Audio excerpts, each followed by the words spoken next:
Welcome to College Dice Quick Reference Guide. In this video, we are explaining how you can block your availability as an advisor with collegedice.com in few simple steps. So first step is to reach your account. For that, you will go to collegedice.com and click login. Log in with your credentials. I am logging in as John Smith.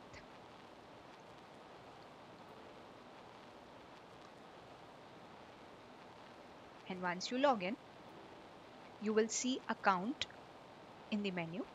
So click on account and it will take you to the account page where you can see availability. So here John can see the calendar for the month of April and he can see some dates in blue and some in black. So today's date is 21st of April. So all the dates beyond 21st are in blue. It means that John can block the available time slots on all those dates. So before we start further, why are we blocking these time slots? These time slots will be visible to the students who can book a session with you as an advisor, in this case with John, and have a one-on-one expert session with you. So now let's see John has some time available on 23rd of April from 8 a.m. to 9 a.m. So he will go to 23rd, he'll click on 23rd, and then he can select start time as 8 a.m. and end time will automatically be 9 a.m. because all the sessions on College Dice are 1 hour sessions. Now in this case we are taking an example when John is available only for this time, so he doesn't have to do anything for reoccurrence and stop after. He'll just click on confirm time, and now you see that box for 23rd of April is yellow. It means that at least 1 hour has been blocked by John on this date. Now if he clicks 23rd, he can see at the bottom that 8 a.m. to 9 a.m. has been blocked as a time slot available for John, and student can see it and they can book a session with John from 8 a.m. to 9 a.m. on 23rd of April. Now let's take another example. Let's say John is available starting 27th of April for 10 days at the same time 5 p.m. to 6 p.m. So now in this case, he doesn't have to go on each and every date to block that time. He will just click on the first date, that is 27th. He'll select the start time as 5 p.m. and end time will automatically appear as 6 p.m. because it is 1 hour session. He'll choose reoccurrence as daily and he'll stop after 10 days because he's available for next 10 days. And with this simple one entry, he can confirm time and then his time will be blocked from 5 p.m. to 6 p.m. for next 10 days starting 27th of April. Now you see that all the boxes are now yellow till 6th of May. So he has now blocked 5 p.m. to 6 p.m. on all these 10 days from uh, starting from 27th to 6th of May. Let's take another example now. Now let's say John is available from 9 a.m. to 10 a.m. starting April 23rd every week, and he wants to block his time for next 4 weeks from 9 a.m. to 10 a.m. So he'll go to 23rd, he'll select 9 a.m. to 10 a.m. and time will automatically be 10 a.m. Now in this case he'll select reoccurrences weekly because he's available for every Sunday for next 4 weeks and he want to stop after 4 weeks. He'll just click on confirm time. This will add 9 a.m. to 10 a.m. for him for next 4 weeks starting April 23rd. So if we click on April 23rd, we can see 9 a.m. to 10 a.m. If we click on 30th, we'll see 9 a.m. to 10 a.m. And let's see for next 2 Sundays in May, we click on 7th, it's blocked, and then on 14th also it is blocked. So now in this way you can easily block the time slot on daily basis, on weekly basis, and also on a particular date. Now let's look at some important things.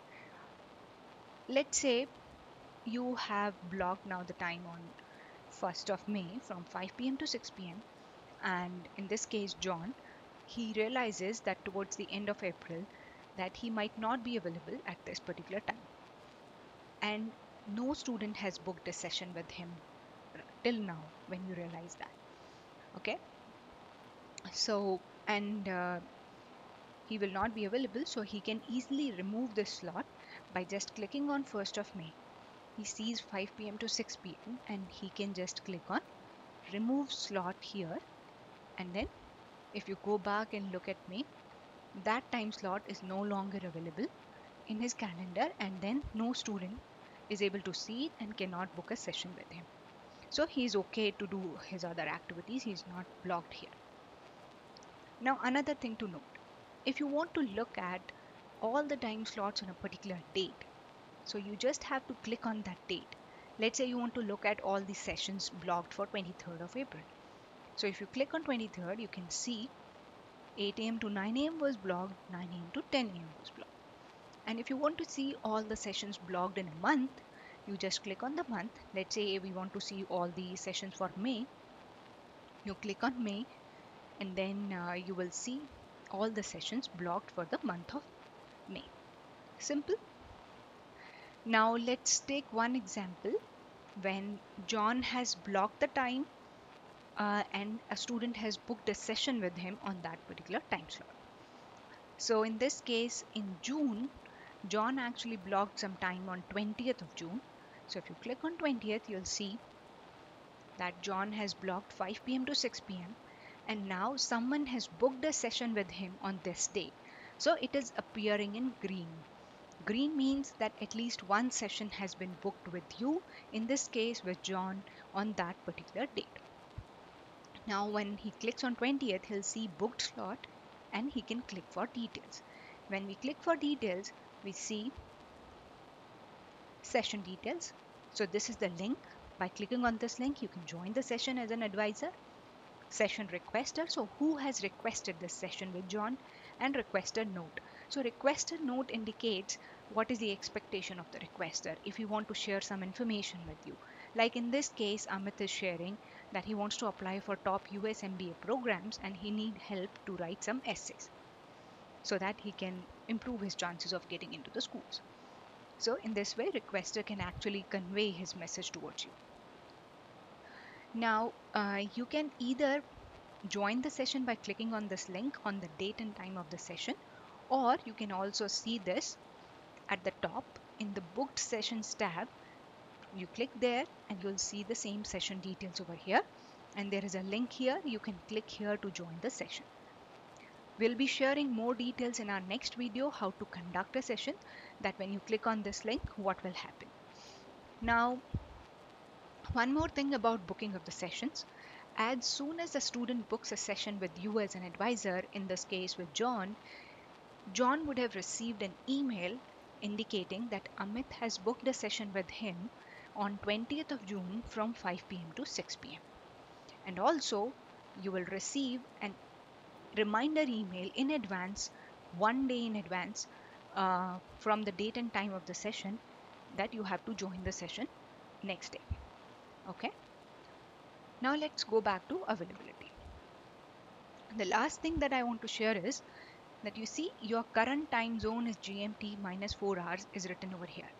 So now I am in Eastern Standard Time and it's showing me my current time zone, which is GMT minus 4 hours. You don't have to worry about the time zones. Every advisor, every student actually sees all the time and dates in their own time zone.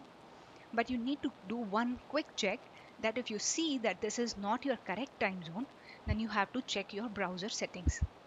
So how can you do that? You just go to the bottom right corner of your laptop or PC, click on the date and time over there, change the date and time settings, and then you can change the time zone over here.